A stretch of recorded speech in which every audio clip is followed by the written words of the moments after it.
皆さんこんにちは、米100です。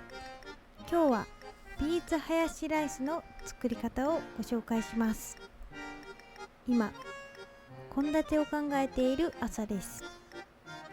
私はいつも1週間分の献立を考えてスーパーに行っています。左には献立を、右のページには家にある野菜を書いています。今日はラムカレーにして、ビーツがあるから明日はビーツハヤシライスにしよう。スーパーに行く前にみかんで糖分補給して、スムージーも毎朝飲んでいます。それではお買い物に行ってきます。スーパーから帰ってきたので、それでは早速作っていきます。まずは玉ねぎ2玉を切っていきます。皮を剥いて繊維を断つように切っていきます。そうすると玉ねぎが柔らかくなりやすいです。ちょっとなんかイントネーションが違ったような、まあいいか。煮込み料理やスパイスカレーにはいつもギーを使っています。加熱に強いのでおすすめです。なければオリーブオイルやココナッツオイル何でも OK です。玉ねぎをしんなりするまで炒めたら1玉分ぐらい取り出します。残りは飴色玉ねぎになるまで炒めます。時々混ぜながら焦げつかないように弱火で炒めます。にんにく2かけをみじん切りにします。私にんにくが大好きで、何でもかんでもにんにくを入れちゃうんですよね。和食にも中華にも洋食にも何でも合うから大好きです。玉ねぎが茶色になってきたらにんにくを入れます。にんにくのいい香りがしてきたら OK。 くったくたの飴色玉ねぎにするのは時間がかかるので、塩麹とみりんを入れてカラメル化させていきます。塩麹がなければお塩、みりんがなければ砂糖でも OK です。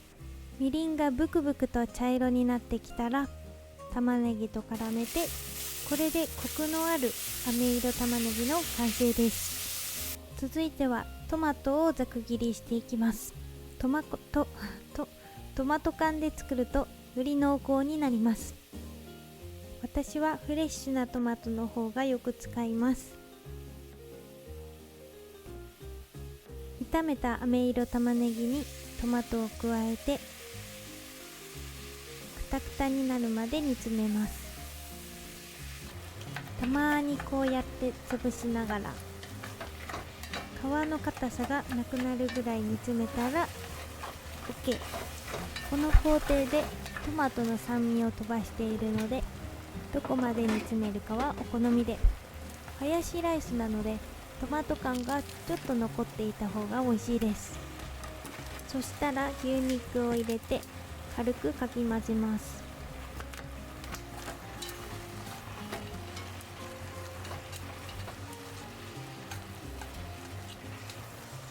ケチャップを大さじ1から2ぐらい入れてかき混ぜます。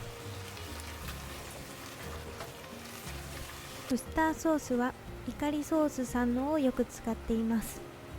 28品目のアレルゲン不使用で、どこのスーパーにも売っているのでとっても便利です。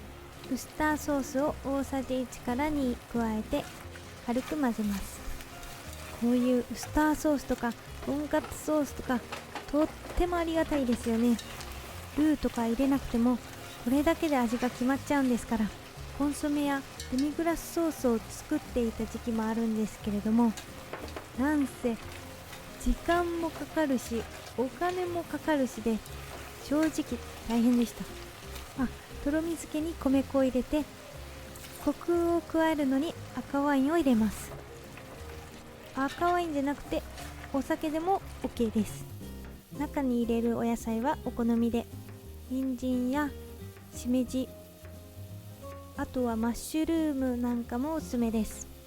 ぜひともおすすめしたいのがビーツです。ビーツってハヤシライスにとっても合うんですよね。生で食べるとちょっと土臭いかなって感じるんですけれど、煮込み料理にすると甘くなります。ビーツには鉄が多く含まれていて、食べる輸血とも言われています。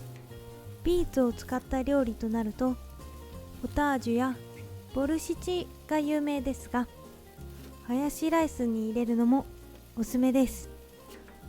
スープがきれいな赤色に染まるんです。ビーツを切っていると手がなんじゃこれーってなります。お水とお野菜を入れます。この氷は豚肉を茹でた時や牛すじを茹でた時の茹で汁です。油を取ってから冷凍しておくと煮込み料理にいつでも使えるので便利です。最初に取り出した玉ねぎも忘れずに入れます。ローリエを2枚ほど入れて1時間ぐらい弱火でコトコト煮ます。塩麹の代わりにコンソメを入れても OK。 米粉が底に溜まってこびりつきやすいので時々かき混ぜながら煮込んでいきます。グツグツ美味しそうです。皆さんは煮込み料理好きですか？私は次の日出かけるときに前の日に作っておけるのでよく作っています。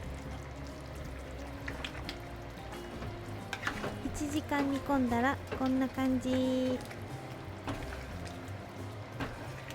ローリエは入れたままにしておくと苦みが出てくるので取り出します。最後に醤油とお砂糖を入れると味が引き締まります。砂糖じゃなくて蜂蜜でも OK です。薄くないか味見をしてそのままでも食べられますが、一晩置くともっと美味しくなります。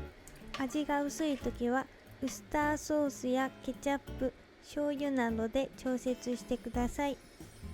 温め直してお皿に盛り付ければ完成。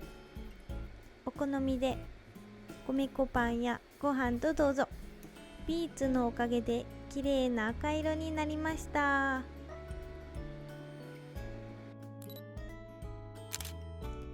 ビーツハヤシライスの完成です。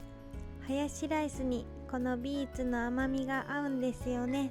鉄分も取れてバッチリです。最後までご視聴ありがとうございました。他の米粉パンレシピも見てね。ではまた。